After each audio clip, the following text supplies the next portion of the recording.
Hello guys, my name is Santiago Ojeda and I'm your teacher. Today we're going to see writing poems and emotions caused by poems. Let's start with writing poems. Don't Quit by unknown author. When things go wrong, as they often will, when the road you're walking seems all uphill, when the funds are low and debts are high, and you want to smile but you have to sigh, when stress is pressing you down a bit, rest if you must, but don't you quit. Success is failure turned inside out, the silver tint of the clouds of doubt. And you never can tell how close you are. It may be near when it seems quite far. So stick to the fight when you're the hardest hit.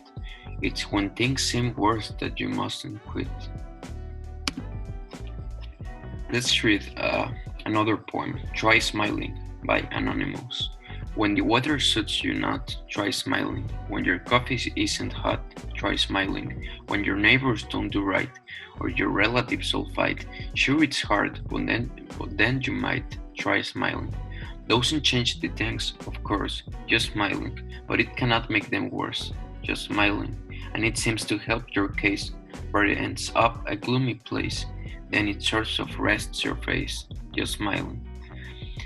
Let's see. A poem has verses or fixed lines. A poem has rhythm, a bit like a song, and rhymes, similar sounds.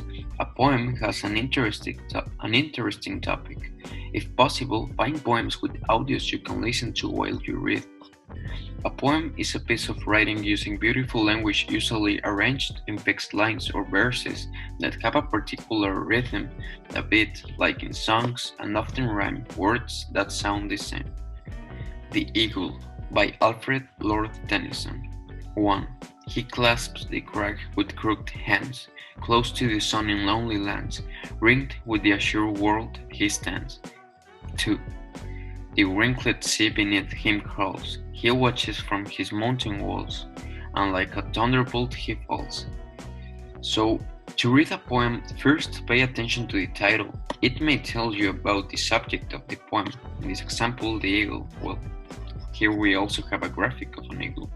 Implicit ideas not said directly but can be inferred from the context. Explicit ideas are said or explained in a direct, clear way.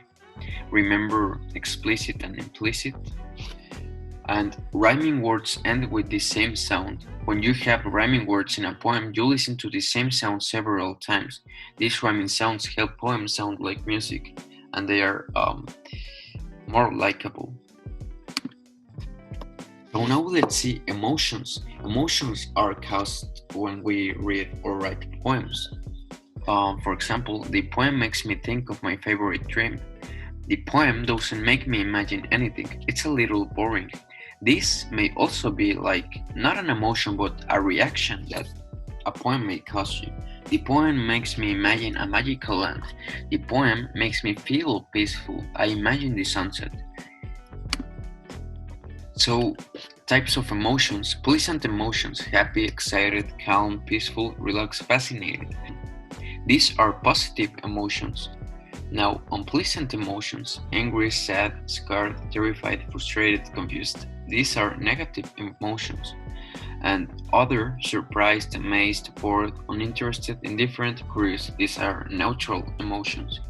So, poetry should not be read in a monotone voice. When you read a poem out loud, try to add some emotion by varying your tone. If part of the poem is sad, try reading it slowly. If it's very exciting, speed up a little and add spark to your voice.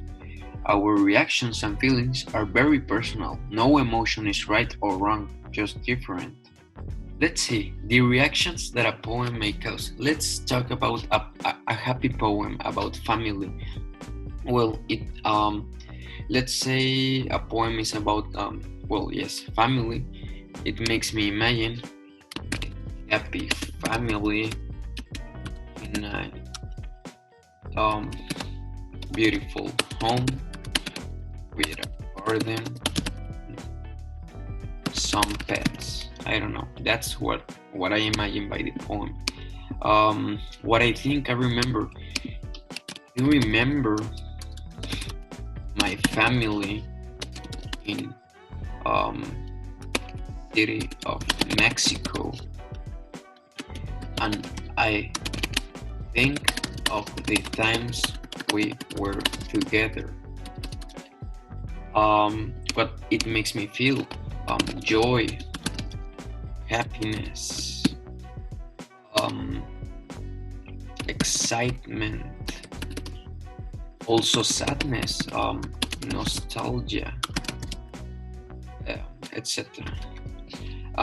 What I want to do? Well, I want to see my family and have a good time with them. I want to have fun too. Well, these are some reactions a poem may cause in me. So, when you read a poem out loud, you should make sure you are speaking slowly enough so that your audience understands all the words you say. Remember to pause when there are commas, periods, and new verses. Try to change the volume and tone in your voice to make your audience experience emotions. That's it for today, guys. I hope to see you in the next video. Bye.